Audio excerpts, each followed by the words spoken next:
Olá! Nessa aula nós falaremos de um assunto muito importante, requisitos. Vamos lá? Bem, entender os requisitos de um problema está entre uma das tarefas mais difíceis que um engenheiro de software pode enfrentar. Por quê? Muitas vezes o cliente não sabe o que quer. Por que é tão difícil conseguir um claro entendimento daquilo que o cliente quer? Essa aqui é uma figurinha típica e muito conhecida na engenharia de software. Observem o que ela mostra. O cliente explicou o que ele queria. Vejam o que o líder de projeto entendeu, uma coisa completamente diferente. O analista, vejam o que ele projetou em cima desse entendimento. O que o programador construiu, ou seja, uma coisa que não funciona. E o que o consultor de negócios disse que ia entregar. E no final, vejam o que o cliente realmente queria. Ele queria um balanço simples com um pneu. Bem, para evitar esse mal entendimento entre o que o cliente explicou, o que o cliente realmente quer e o que precisa ser feito, é necessário uma abordagem formal para tratar esses requisitos. E essa abordagem é o que nós chamamos de engenharia de requisitos. Qual a importância da engenharia de requisitos? Bem, vejam só, as tarefas da engenharia de requisitos, elas são conduzidas para estabelecer uma base sólida para o projeto e para a construção. Ou seja, ela serve de base para o projeto, que por sua vez serve de base para a construção. Concluindo, se você não levanta bem os seus requisitos, se você levanta os seus requisitos de uma forma dúbia, isso vai para o projeto e no final você vai ter aquele balanço quebrado que vocês viram ali atrás naquela imagem. Quais são as etapas da engenharia de requisitos? Vejamos.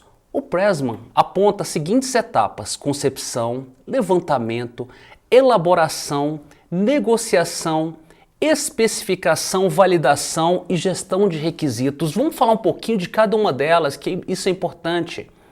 A concepção, a ideia por trás, vejam só, concepção. A concepção, ela define o escopo do problema que vai ser resolvido. A concepção é o entendimento de o que é o problema. O levantamento é a etapa seguinte que define o que é necessário fazer. Ou seja, são construídos cenários para analisar o que é necessário fazer para resolver esse problema do cliente, do usuário. Logo em seguida, na elaboração, isso que você levantou lá na parte de levantamento passa por um certo refinamento. Ou seja, acontece uma análise mais aprofundada dos cenários levantados e das interações com o sistema. Em seguida, tudo isso que foi levantado, tudo isso que foi refinado, é apresentado ao cliente. Esses requisitos, eles são priorizados, são avaliados os custos de desenvolvimento, os riscos, os prazos, ou seja, é uma parte de negociação com o cliente. Bom, como passo seguinte, nós temos a especificação aonde um documento formal de requisitos é escrito. E esse documento ele pode conter, por exemplo, diagramas, protótipos.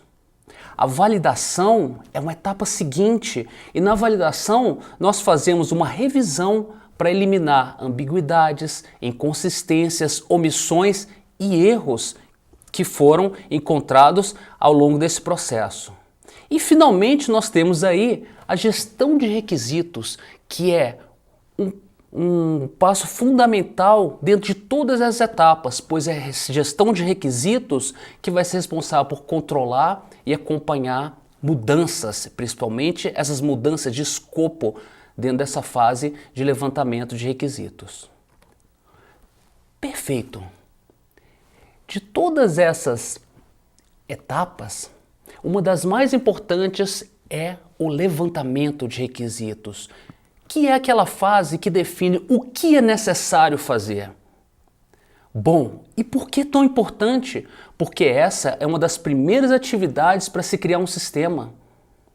O levantamento de requisitos ele está associado à coleta e também à identificação de requisitos, lembram? Vejam, essa é uma atividade muito crítica, porque todas as atividades de engenharia de software que vão acontecer logo em seguida dependem dela. Análise, projeto, implementação.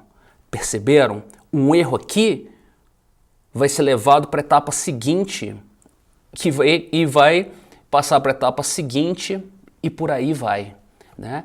Lembre-se da figurinha aí da árvore com o balanço quebrado, né? O levantamento de requisitos mal feito, ele pode levar um projeto ao fracasso, porque o que o cliente realmente queria vai ser muito diferente daquilo que ele realmente obteve. Vejamos, e como que eu posso obter esses requisitos com o cliente?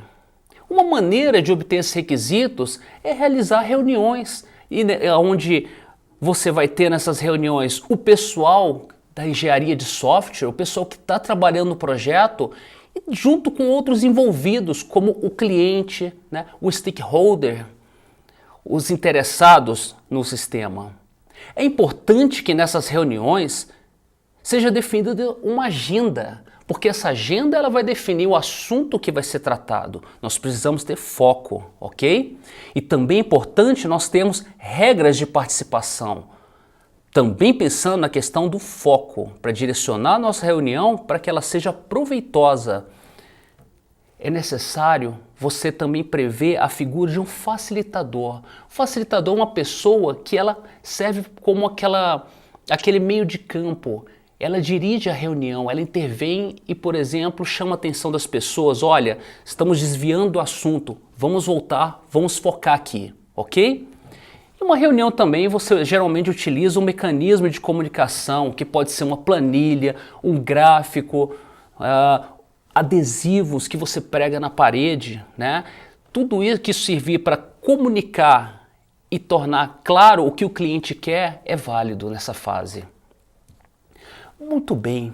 E para descobrir requisitos, nós podemos utilizar entrevistas, e as entrevistas podem ser abertas ou fechadas. Entrevistas abertas são aquelas onde as pessoas podem fazer todo tipo de pergunta visando esclarecer o que precisa ser desenvolvido no sistema. E as fechadas, elas trabalham com uma lista de perguntas fechada, ok? Nós podemos também trabalhar com análise de cenários, né? E o objetivo da análise de cenários é obter uma descrição completa do que precisa ser executado pelo sistema. Com isso, nós estamos interessados no fluxo normal de eventos daquele cenário, o que pode dar errado, como isso é e como pode ser tratado, a descrição do estado do sistema quando o cenário acaba. Tudo isso é importante. Nós podemos também estar trabalhando com casos de uso, nós podemos estar utilizando diagramas de casos de uso da UML. Nós podemos utilizar uma outra técnica chamada etnografia. Mas o que é etnografia? Que nome mais diferente? Bom, nada mais é do que simplesmente colocar o analista no ambiente de trabalho aonde o sistema vai ser usado. E participando desse ambiente, o analista ele tenta entender como ele funciona, para então poder levantar os requisitos. Perfeito! E quais são os tipos de requisitos? Geralmente, nós classificamos os requisitos em 3 tipos diferentes: requisitos funcionais, requisitos não funcionais e regras de negócio. Os requisitos funcionais são aqueles associados às funcionalidades e serviços providos pelo sistema. Geralmente, quando a gente pensa em requisitos funcionais, nós estamos fazendo as seguintes perguntas: o que o sistema deve fazer? O que ele não deve fazer? O que deve ser cadastrado? Por exemplo, o sistema ele deve efetuar o cadastro de disciplinas, alunos e professores. Esse pode ser um requisito funcional de um sistema. O sistema deve permitir a associação de professores a disciplinas. Percebam, são funcionalidades que o sistema deve desenvolver.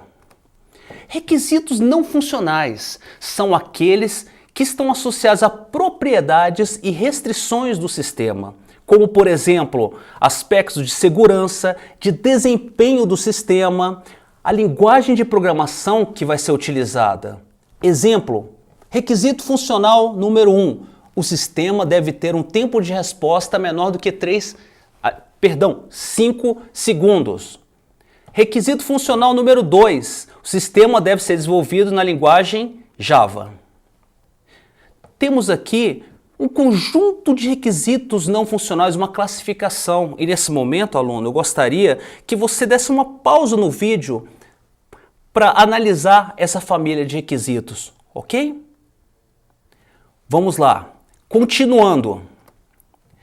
Finalmente falamos das regras de negócio. As regras de negócio são regras que existem independentemente do sistema. Por quê? Porque elas são aplicáveis ao sistema como um todo. Elas existem mesmo sem existir um sistema, ok? Elas são derivadas do processo de negócio que está sendo tratado pelo sistema. Por exemplo, uma disciplina presencial tem duração máxima de 6 meses. Para você se matricular em uma determinada disciplina, o aluno deve antes ter cursado uma outra disciplina. Reparem, são regras que dizem respeito ao negócio e não ao sistema. Ok. E como bibliografia, como leitura adicional, fica aí sugerido para vocês a leitura do capítulo 8 do Pressman. Muito obrigado e bons estudos!